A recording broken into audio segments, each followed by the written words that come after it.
وأقيموا الصلاة وآتوا الزكاة واركعوا مع الراكعين أتأمرون الناس بالبر وتنسون أنفسكم وأنتم تتلون الكتاب أفلا تعقلون واستعينوا بالصبر والصلاة وإنها لكبيرة إلا على الخاشعين الذين يظنون أنهم ملاقو ربهم وأنهم إليه راجعون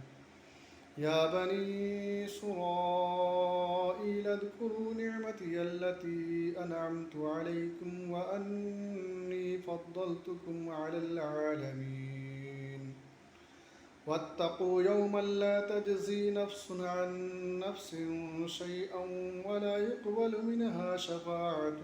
ولا يؤخذ منها عدل ولا هم ينصرون صدق الله العظيم.